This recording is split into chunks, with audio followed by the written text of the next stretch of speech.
Amém, graças a Deus.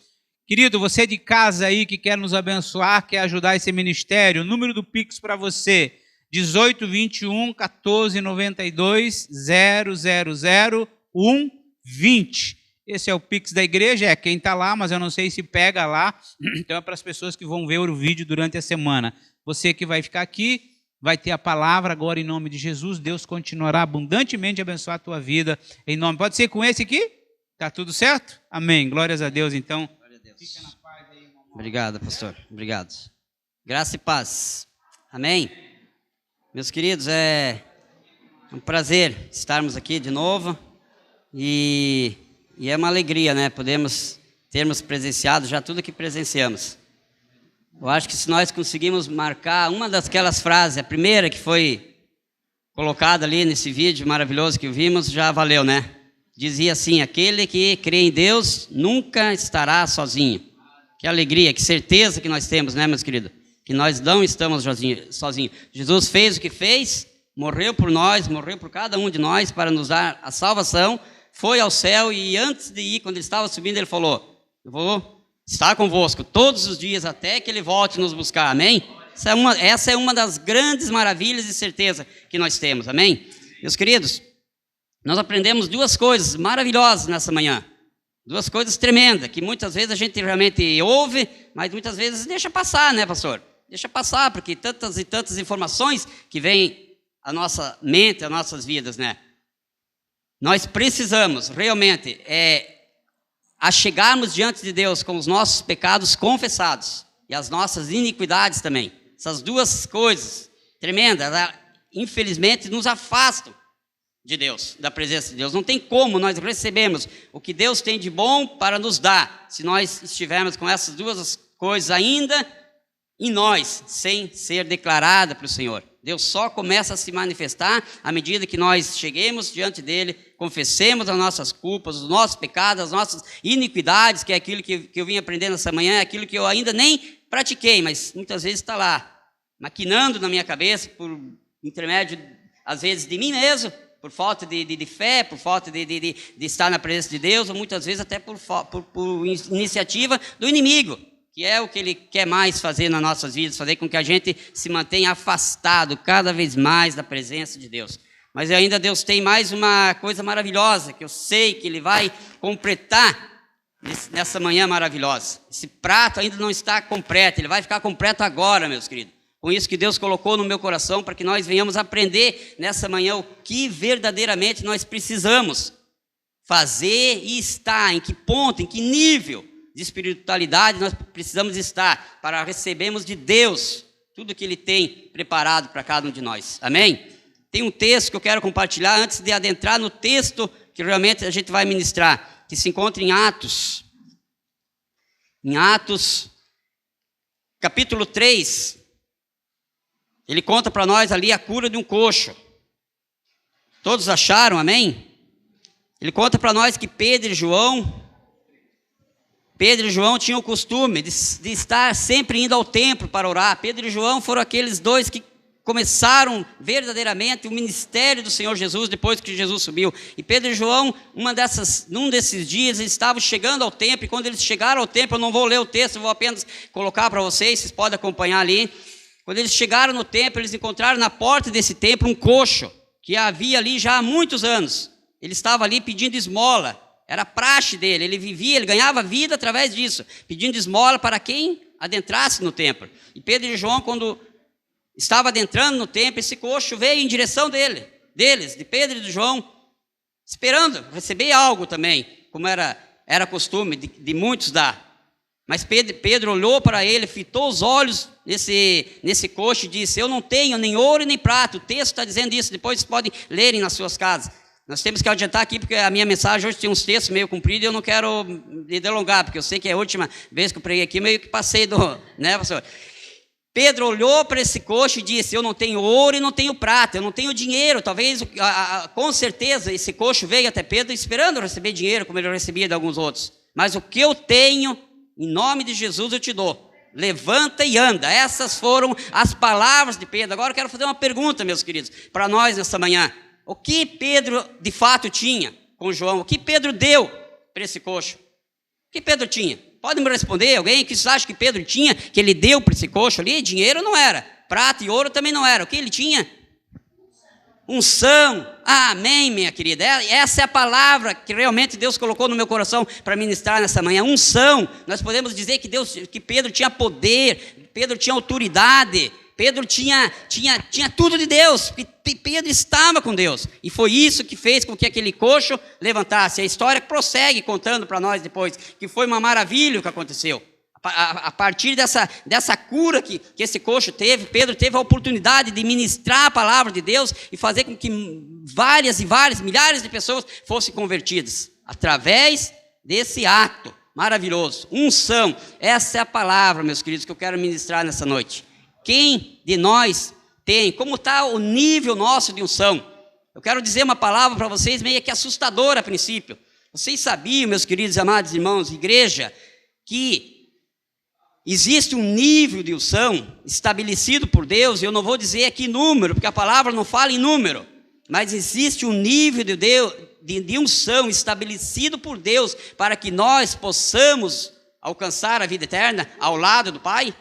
E é sobre isso que eu quero ministrar nessa manhã. Como anda? Como está o nível de unção meu? O nível de unção teu, meu querido? Como anda? Como nós estamos vivendo a nossa vida com Deus? Será que se Deus viesse hoje nos buscar, o nível nosso de unção estava adequado para o tanto e o tamanho que Deus espera que cada um de nós tenhamos? Eu quero dizer mais uma coisa, meus queridos. Unção, poder, autoridade, só tem, está disponível para todo mundo, mas só tem quem é espiritual. Quem é espiritual? Aquele irmão, aquela irmã, aquele ser humano que já aceitou Jesus Cristo como Senhor e Salvador de sua vida. A partir do momento que nós aceitamos Jesus, nós somos ungidos.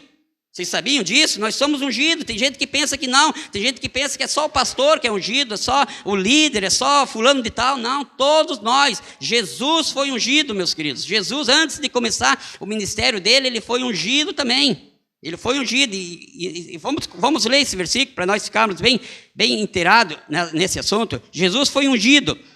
Lucas 4, 18 e 19. Lucas 4, 18 e 19. Jesus, depois que passou pelo momento da tentação no deserto, ele volta para Galiléia, ele volta para a terra dele, ele volta para Nazaré, onde ele começou, nasceu ali, teve a infância dele, ele volta para Nazaré e ele vai até o templo. E quando ele chega no templo, no versículo 18 do capítulo 4, lhe é dado a palavra para ele ler, e ele abre a palavra e lê lá no profeta Isaías. Ele diz assim no versículo 18: o Espírito do Senhor está sobre mim, pelo que me ungiu para evangelizar. Amém, meus queridos? Me ungiu para evangelizar aos pobres, enviou-me para proclamar libertação aos cativos, restauração da vista aos cegos, para pôr em liberdade os oprimidos. Amém, glória a Deus, aleluia. É para isso, meus queridos, que Jesus foi ungido, para trazer salvação, para trazer cura, para trazer liberdade, para tirar o povo das trevas e trazer para o mundo de luz. E é para isso que nós somos ungidos também. Ungir, a palavra ungido quer dizer separação. Quando nós somos ungidos, quer dizer que nós somos separados por Deus desse mundo todo tenebroso, desse mundo ruim, para começarmos agora a fazer o que Jesus fez: proclamar, falar de Deus, fazer com que mais vidas e mais sejam ganhas pelo poder do Espírito Santo para o reino de Deus. Esse é o grande significado da palavra ungidos. Unção quer dizer isso, meus queridos. Agora sim, meus queridos, eu quero que vocês abram suas Bíblias em Mateus 25 e 34. Mateus 25, capítulo 25, versículo 3 e 4. Dois textos, meus queridos, nós vamos usar nessa manhã. Um é esse, e o outro é em 2 Reis. Mas primeiro nós vamos ler esse. Mateus 25, versículo 3 e 4. Todos acharam?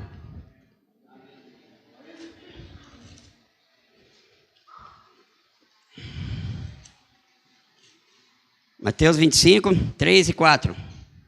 E as nécias, a palavra diz assim: e as nécias, ao tomarem as suas lâmpadas, não levaram azeite consigo, No entanto, as prudentes, além das lâmpadas, levaram azeite nas vasilhas. Agora, meus queridos, 2 Reis 4:31. É bem longe um texto do outro, mas tem tudo a ver. Na mensagem vocês vão ver. 2 Reis 4:31. Amém? Geazi passou diante deles e pôs o bordão sobre o rosto do menino, porém não houve nele voz, nem sinal de vida. Então voltou a encontrar-se com Eliseu, e lhe deu aviso e disse: o menino não despertou. Meus queridos, quanto temos de unção? Seria uma pergunta que eu poderia fazer nessa manhã para cada um de nós. Quanto nós temos de unção? E eu quero dizer para vocês que existem 3 níveis de unção. 3 níveis e as suas consequências. 3 níveis e as suas possibilidades. Nós vamos aprender nessa manhã.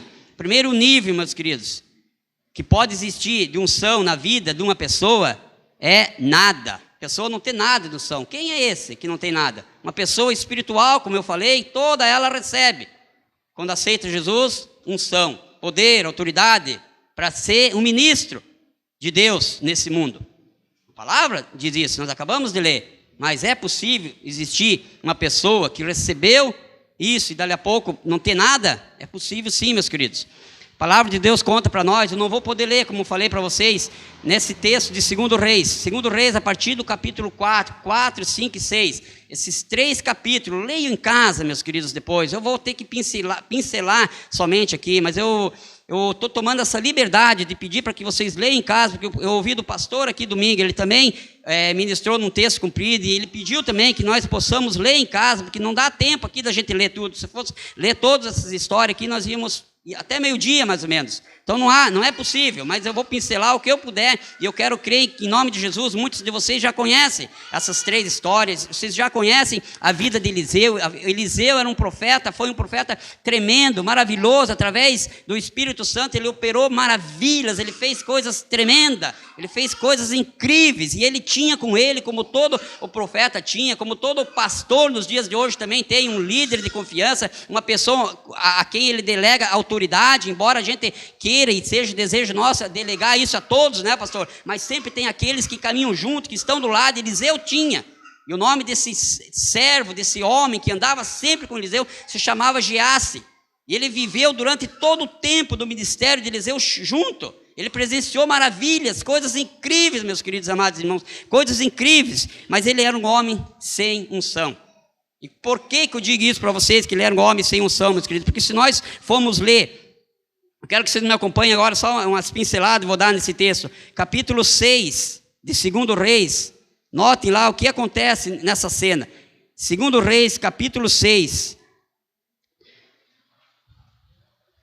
do versículo 8, meus queridos, até o versículo mais ou menos 22, eu não vou ler isso, conta ali para nós.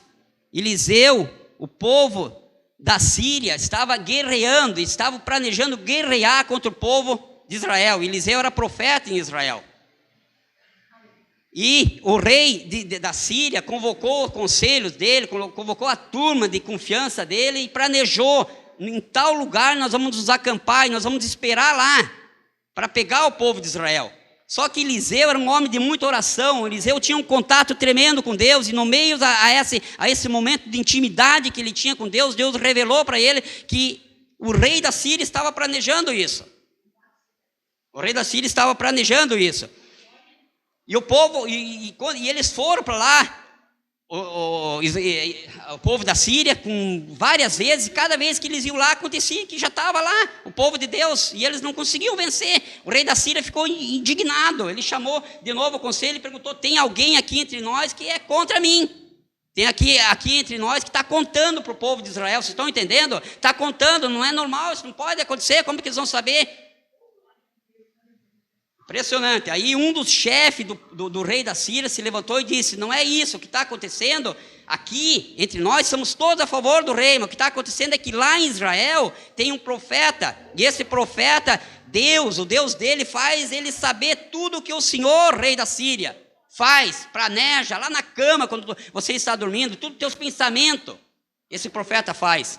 O rei da Síria ficou mais indignado ainda e falou: então vamos procurar esse cara e vamos matar.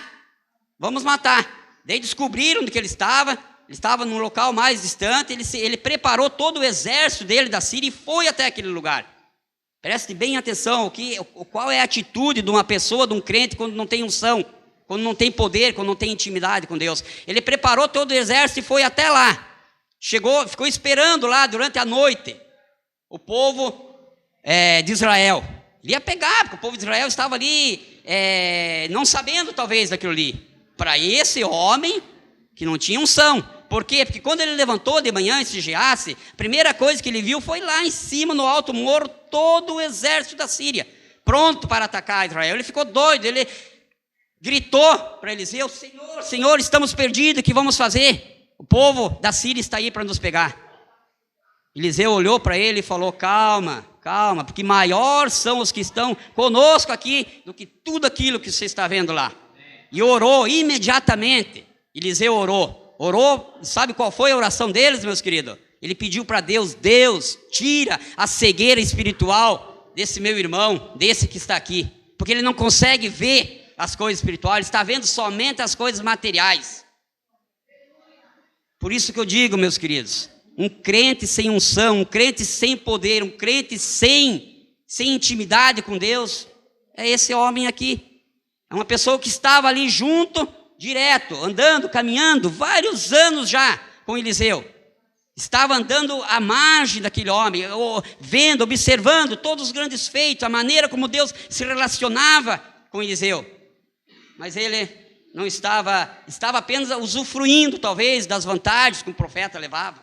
Não sei, mas intimidade com Deus, isso eu tenho certeza que ele não tinha, porque se ele tivesse, ele tinha visto.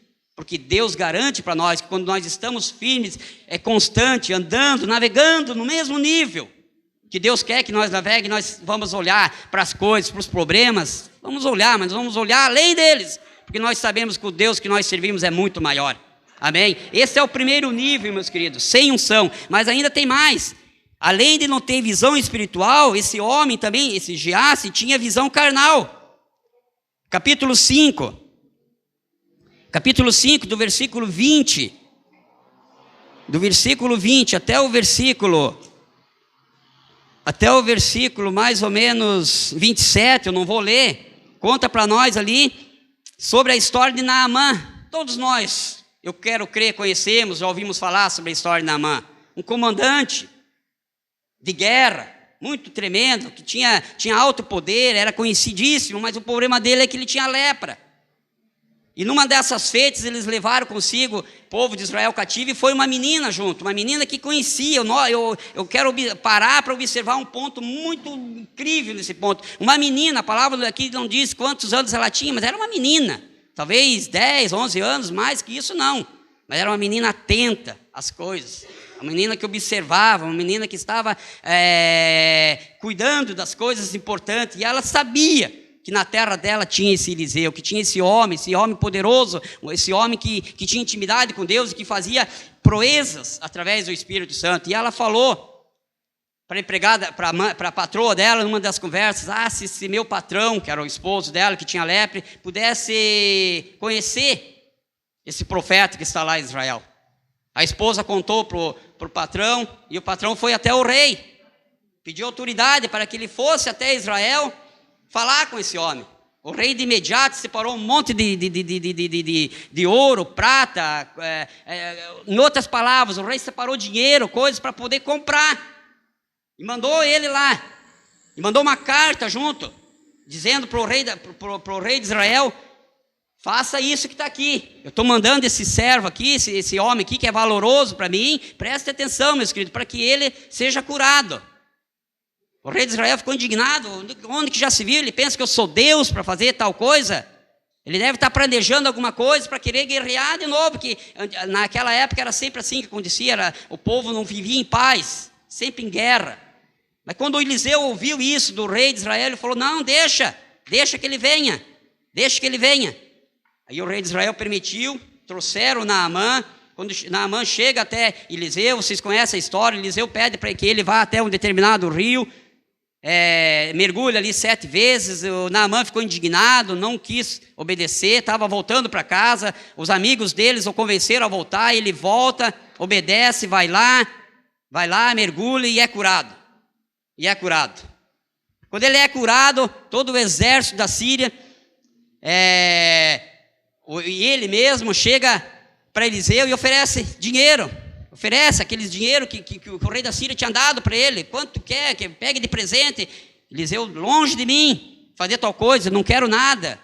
É aquela coisa, meus queridos, quando nós fazemos o bem para alguém, para quem nós cobrarmos, o evangelho não é vendido, o evangelho é dado de graça, a salvação é de graça, e nós precisamos fazer com amor, com carinho, entendendo que recebemos de graça também precisamos dar.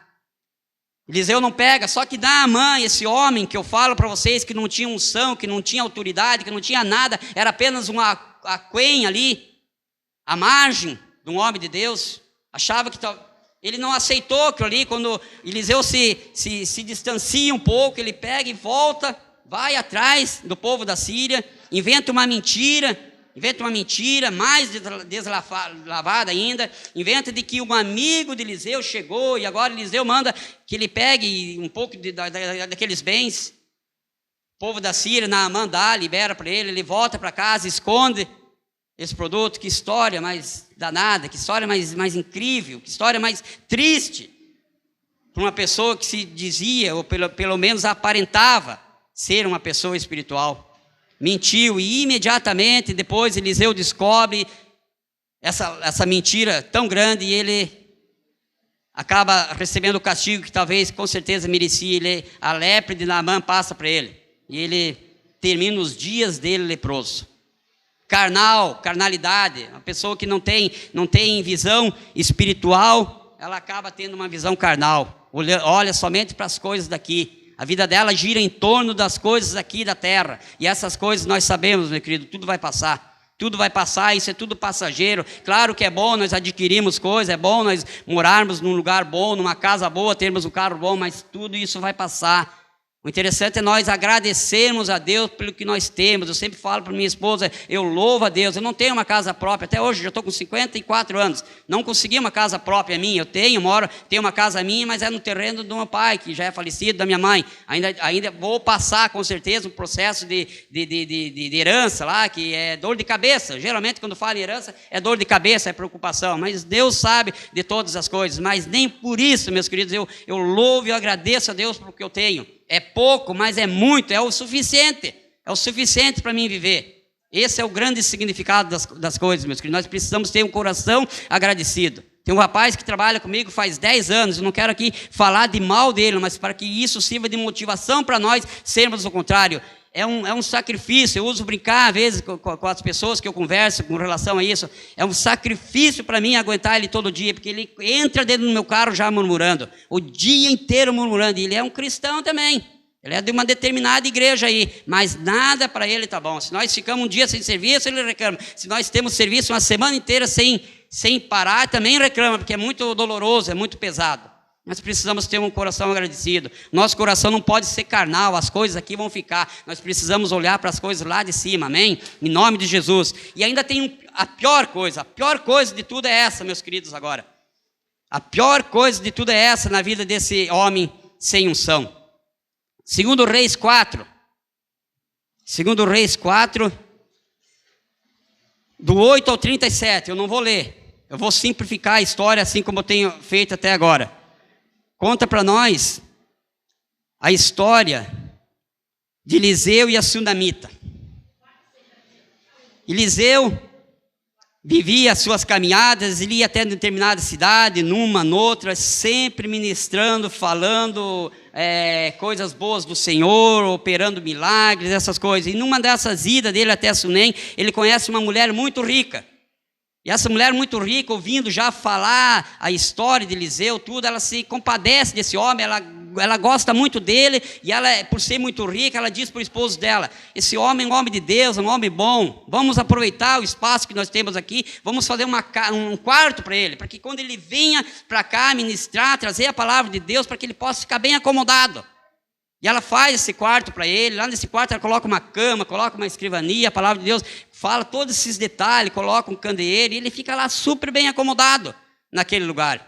Que coisa tremenda. Isso é uma realidade da nossa vida, porque a palavra de Deus nos garante isso, que Deus nunca vai nos deixar sozinho, amém? Nós sempre vamos ser bem amparados. Isso é um texto da palavra de Deus. Eu me esqueci que quando nós deixamos pai e mãe para fazer a obra, Deus vai nos dar outros pais e mães para nós. Mais ou menos isso, meus queridos. É o que estava acontecendo aqui com Eliseu.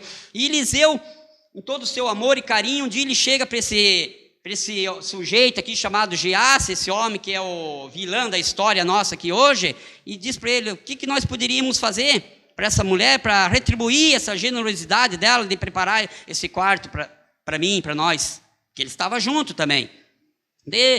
Resumindo a história, Geazi diz para ele um dia: ela não tem filho, ela já é uma pessoa idosa e não tem filho. Eliseu manda chamar essa sunamita e diz para ela: eu vou dizer uma coisa para ti, daqui 1 ano tu terás um filho. Ela olhou para Eliseu e disse: não mintas para mim, profeta, não mintas, eu não posso ter mais filhos, já sou uma pessoa idosa, meu marido também. Mas passado 1 ano exatamente dessa palavra, ela teve esse filho cresceu, esse filho se tornou um jovem, e num desses dias ele foi junto com o pai trabalhar na roça, no campo, a palavra de Deus diz.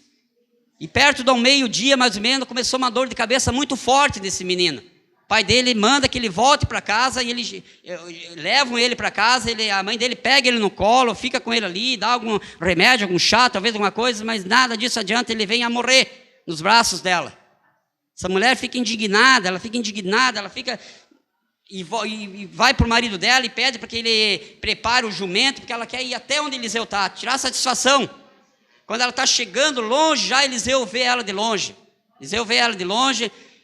E ela chega até Eliseu e diz para ele: Eliseu, eu te pedi alguma coisa? Eu não te pedi, agora meu filho morreu. Preste bem atenção nessa cena, meus queridos. Eliseu ficou ali conversando com ela, pegou o cajado da mão dele, que era um símbolo de poder na mão de um profeta, o cajado. Pegou o cajado dele, deu para Geazi, esse homem, ajudante dele, deu para Geazi e deu autoridade: vá lá onde está o menino, coloca o cajado sobre o menino, para que ele viva. Geazi foi até lá, enquanto isso a mulher ficou ali conversando com ele, mas já falou para ele: não adianta só isso, eu quero que tu vá lá, tu é que vai resolver. A mulher falou. Geazi foi, voltou, não deu certo, voltou e disse para Eliseu: não deu certo, coloquei o cajado e o cajado não viveu, o menino está lá morto. Que coisa, meus queridos, interessante. Sabe por quê que o cajado não funcionou? Sabe por quê? Deus me ensinou nessa pregação, porque, meus queridos, o cajado era de Eliseu, mas a unção tinha que ser de Geazi. De nada adianta uma ferramenta muito afiada na mão de uma pessoa que não sabe fazer nada, que não sabe usar. Estão entendendo? A unção tinha que ter saído de Geazi. Mas ele não tinha unção, ele não tinha poder, ele não tinha intimidade com Deus. Como que Deus ia operar algo através da vida dele?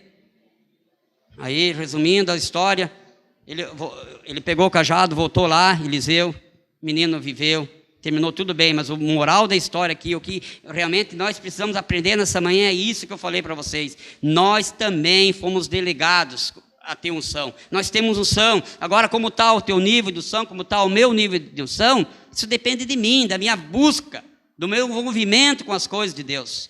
Deus quer, com certeza, que todos nós tenhamos um nível de unção alto, um nível de unção que realmente estabeleça e nos dê a certeza de que nós vamos alcançar a vida eterna do lado do Pai. E agora que vem a parte que nós vamos precisar entender, meus queridos. Agora eu quero que vocês voltem lá para o livro de Mateus. Essa história que nós lemos no começo, Mateus das Virgens. Mateus 25.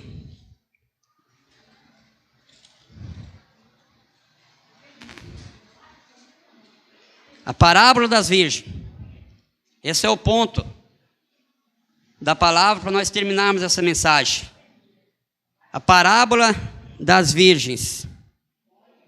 Versículo, eu vou ler esse texto, vou ler todo, meus queridos. Então o reino dos céus será semelhante a 10 virgens, presta atenção, o reino dos céus será semelhante a 10 virgens, que tomando as lâmpadas, saíram ao encontro do noivo. 5 delas eram nécias. Em outras traduções quer dizer que elas eram loucas, elas eram despreparadas, é isso que a palavra quer dizer. 5 delas eram assim, e 5 eram prudentes, eram sábias. As nécias, ao tomarem as suas lâmpadas, não levaram consigo azeite. No entanto, as prudentes, além das lâmpadas, levaram azeite nas vasilhas. E tardando o noivo, foram todas tomadas de sono e adormeceram. Mas à meia-noite ouviu-se um grito: eis que o noivo sai ao seu encontro. Então se levantaram todas aquelas virgens e prepararam as suas lâmpadas. As nécias disseram às prudentes: dai-nos do vosso azeite para as nossas lâmpadas, porque elas estão se apagando. Mas as prudentes responderam: não, para que não nos falte a nós e a vós outras. Ide antes aos que vendem e comprai.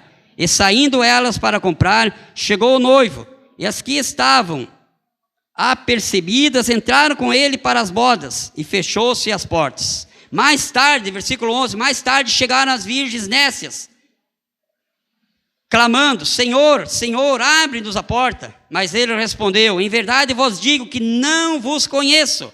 Vigiai, pois, porque não sabeis o dia e nem a hora que Jesus vai voltar nos buscar, meus queridos. Nenhum de nós sabemos o dia e a hora.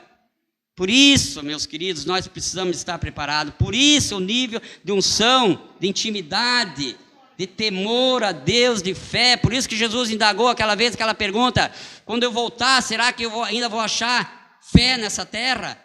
É isso, a preocupação de Jesus era essa, meus queridos. Preocupação de Jesus é essa. Será que quando ele voltar a buscar a sua amada igreja, buscar o povo adquirido, porque nós somos um povo adquirido por Deus, nós somos esse povo adquirido por Deus, será que ele vai encontrar nós todos ainda com fé o suficiente, com unção o suficiente para poder alcançar e poder irmos junto com ele? Ou será que nós vamos ser essas loucas que estavam despreparadas? Essa é a grande verdade do Evangelho, meus queridos. Essa é a grande verdade numa palavra, numa manhã como essa. As prudentes levaram azeite. Azeite naquela época também simbolizava unção, poder. As prudentes estavam preparadas. Elas sabiam que elas podiam demorar o noivo a chegar, e elas podiam precisar. Elas não foram só com aquele pouquinho de azeite para garantir a lâmpada acesa ali, não, elas se prepararam, talvez fosse acabar e elas tinham mais, sobra. É exatamente isso que vai ser, meus queridos, nos fins dos tempos. A palavra de Deus diz aqui para nós, nesse último texto que eu li, que haverá um clamor. Eu penso que esse vai ser o momento final da história, quando o Espírito Santo vai descer sobre as igrejas para nos buscar. E a palavra de Deus deixa um texto muito tremendo aqui, ela diz que não deu tempo delas irem. E outra coisa mais interessante que fala aqui: as prudentes falaram para elas, quando elas foram pedir azeite: vão e comprem. Nós precisamos comprar unção. Unção é vendido, sabia? Vocês sabiam que é vendido? Mas não é dinheiro que Deus quer. É renúncia, meus queridos. Nossa, renúncia desse mundo. É intimidade com Ele. Custa o que custar, mas eu preciso pagar um preço. Preciso pagar um preço. A palavra de Deus aqui não diz se elas conseguiram comprar, mas a palavra de Deus diz e deixa bem claro para nós que quando elas voltaram, e talvez eu penso, não diz na palavra, talvez elas tenham conseguido comprar, porque voltaram, mas quando elas voltaram era tarde demais. Era tarde demais. Eu gosto muito daquele texto que diz: eis o dia aceitável, eis o dia da salvação. Tem gente que deixa passar. Ah, se nós pudéssemos saber se amanhã eu vou estar vivo. Ah, se eu pudesse saber se eu vou ter ainda mais um mês, um ano, 10 anos de vida. Eu não sei, nenhum de nós sabemos. Eu não quero trazer aqui uma palavra que assuste você, que te traga você para Cristo através de um susto, através do medo. Não, não é isso. Mas é uma realidade, meus queridos. Nenhum de nós sabemos o dia que vamos morrer. Mas nós sabemos, a palavra de Deus deixa bem claro. Nessa manhã nós precisamos entender isso, de que haverá um momento na história que não vai dar mais tempo. Eu penso, olhando para um texto desse, que esse clamor do Espírito Santo, ele só vai durar até o momento que Jesus vier. E vai saber se o tempo do clamor não é logo em seguida, né, pastor Valdecir? Talvez não dê tempo, por isso que aqui não deu. A palavra de Deus é tremenda. Eu me fascino, eu fico muito, muito feliz em poder estudá-la, e Deus revela essas coisas tremendas para nossas vidas. Basta apenas nós queremos, basta apenas nós nos entregarmos, basta apenas nós dizer para o Senhor Jesus numa manhã como essa: Deus querido, talvez o meu nível de unção não estava do jeito, da maneira que o Senhor quer que esteja, mas nessa manhã eu entendi, e eu quero hoje, em nome de Jesus, te pedir perdão e pedir que o Senhor encha, que o Senhor faça transbordar dentro de mim um desejo ardente por querer te servir de perto, como aquela história, ou melhor, mensagem que eu falei para vocês de Pedro, que começou a seguir Jesus de longe, depois começou a se desencadear um monte de pecados, um atrás do outro. Que Deus possa nos abençoar, meus queridos. Sabe o que eu quero, para terminar, quero falar para vocês o que mais me dá medo, assim, no sentido de tristeza, de ver tantas e tantas vidas ainda distantes dos caminhos do Senhor. Que o diabo é muito astuto. O diabo não tem poder nenhum, não pense que ele tem poder, porque poder ele não tem, mas ele tem inteligência, ele tem astucidade, quer dizer isso, ele tem sabedoria, sim, ele tem. A palavra de Deus diz, garante isso para nós, que ele anda ao nosso redor, tentando tragar, tentando pegar o maior número possível de vidas para ele. E por ele ser assim, eu vou contar uma história para vocês. Com certeza não é uma história verídica, mas é uma história, nem toda história é verídica, só nós devemos ouvir. Às vezes uma história que não é verídica traz grandes reflexões para nossas vidas. E essa história diz o seguinte: que o diabo preocupado, e não deixa de ser uma realidade, nesse ponto, o diabo preocupado com o avanço do Evangelho, o diabo preocupado com que a maneira que a palavra de Deus está sendo pregada, ele se indignou tanto lá no céu, lá no inferno, desculpem, ele se indignou tanto lá, e ele reuniu toda a equipe dele, diabólica, para tentar maquinar um plano para fazer com que as coisas na terra parassem, porque ele estava perdendo muita gente. A palavra de Deus estava se expandindo demais. E nessa reunião, um dos diabos lá começou a se levantar, dar opinião, dava uma ideia, outro dava uma ideia. Um deles se levantou e disse: eu vou descer lá na terra, deixa comigo. Eu vou descer lá e vou dizer que céu não existe, vou dizer que inferno não existe. Vou tentar colocar isso na cabeça do povo. Eles pensaram entre eles e falaram: mas isso vai ser muito pouco, isso não adianta. E o outro se levanta então e diz: eu vou descer lá então com essa ideia. Vou descer lá e dizer para eles que existe céu. Ou melhor, o segundo disse assim: eu vou descer lá e vou dizer que a palavra que eles estão sendo ministrada, a Bíblia deles, é tudo falsa. Ela não é inspirada, ela foi escrita por homem qualquer. Foi a segunda ideia de outro diabo. E o terceiro diabo, sim, dele disse o seguinte: eu vou descer lá e vou dizer para eles que existe sim céu, existe inferno, a palavra de Deus deles é inspirada, mas que não tem pressa. Eles podem ficar despreocupados, que isso vai demorar. Não preciso dizer para vocês, meus queridos, que foi esse o demônio que eles aceitaram a sugestão. Foi essa a ideia do demônio. E é essa ideia que o diabo está aí passando para muitas e muitas gente. Muitas e muita gente está pensando isso, e vão se enganar, tristemente vão se enganar, porque eu me lembro, meus queridos, de que quando eu tinha lá meus 14, 15 anos, eu ouvia assim, nas igrejas, eu já participava de igreja, embora pela misericórdia de Deus, hoje estou aqui de volta. Houve um bom tempo da minha vida que eu acabei me afastando, mas Deus me trouxe de volta, glória a Deus por isso. Mas eu me lembro que nessa época eu ouvia lá dizer que Jesus estava voltando, passou-se, claro, 35, 40 anos, Jesus não voltou, mas nem por isso eu deixo de acreditar que Jesus está voltando, e Ele vai voltar, as coisas estão se cumprindo. Não tem como nós olharmos para esse mundo que estamos vivendo e ignorarmos, acharmos que não, as profecias estão se cumprindo. Então, eu volto a dizer, que nós possamos, numa manhã tão linda como essa, ouvindo uma palavra tremenda dessa, uma realidade para nossas vidas, colocarmos as nossas vidas diante de Deus e dizer: Deus, eu quero viver uma vida de intimidade contigo, uma vida que alcance, essa intimidade minha venha alcançar o nível estabelecido por ti. Eu não sei qual é o nível, mas olhando e simbolicamente falando aqui, nós podemos entender mais ou menos que existe um nível estabelecido, porque as prudentes conseguiram e as loucas não conseguiram. Então existe que Deus possa, através do Espírito Santo, e Ele pode fazer você entender perfeitamente, com clareza, qual é o nível, qual é a medida que você precisa estar, tu e Deus, para quando Deus vier, você ser um daqueles, a exemplo dessas prudentes, aí junto com Ele na primeira chamada. Amém? Essa é a minha palavra nessa manhã. Deus abençoe cada um em nome de Jesus.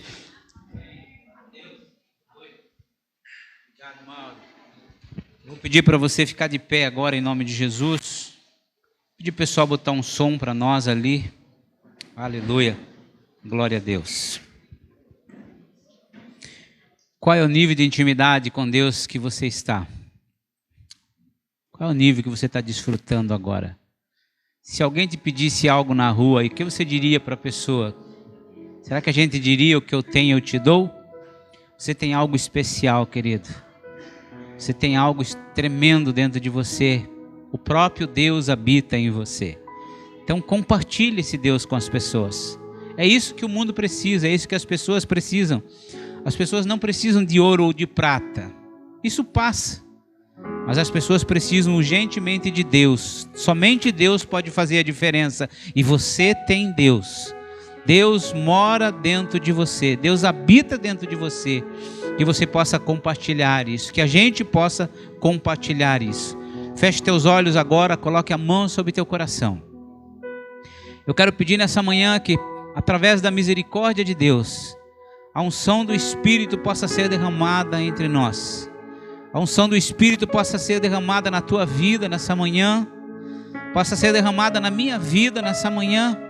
Que nós possamos estar preparados, vigilantes, para que quando o noivo vier, quando o noivo chamar, a gente não esteja desapercebido. A gente possa ter o óleo nas nossas lâmpadas nessa manhã, sendo derramada sobre as nossas lâmpadas, querido. Aleluia, glória a Deus, glórias ao Pai, glórias ao Filho e glória ao Espírito Santo. Pai, nós sem a unção, nós sem a Tua presença não somos nada. Nós sem a unção de Deus, sem o direcionar de Deus não somos nada. O Senhor é o sopro da vida, o Senhor é a própria vida. Nós não existimos sem o Senhor, Pai. E que nessa manhã, esta palavra, Pai, que vem ao nosso coração, que nos revela, nos mostra tantas coisas nessa manhã, como nós temos olhado a vida, como nós temos olhado as coisas, de uma maneira carnal ou de uma maneira espiritual. Abra os nossos olhos nessa manhã, Pai, que a gente venha contemplar a visão espiritual que o Senhor tem para cada um de nós, que nós possamos olhar ao nosso derredor, ao nosso redor, e ver que maior é aquele que está conosco, maior é aquele que caminha conosco, maior é aquele que nos conduz do que aquele que nos persegue, aquele que nos quer derrotar. Que nessa manhã nós saiamos daqui nessa manhã, Pai, com essa palavra no nosso coração, avivados, soprados da Tua graça sobre as nossas vidas. E aquele que entrou aqui nessa manhã cabisbaixo, se sentindo derrotado, se sentindo depressivo, que saia daqui nessa manhã cheio dessa unção, cheio desse óleo, cheio dessa graça, para nós vivemos esse dia, para nós vivemos essa semana, nessa expectativa de que o Senhor vai voltar e que nós estejamos preparados. Obrigado pela Tua palavra nessa manhã, obrigado pelos louvores, obrigado por tudo que fizemos aqui. Que o Senhor nos leve de volta para vivermos essa semana debaixo da Tua graça, debaixo do Teu amor. Assim nós oramos gratos em o nome de Jesus. Amém, amém. Você pode aplaudir o Senhor Jesus.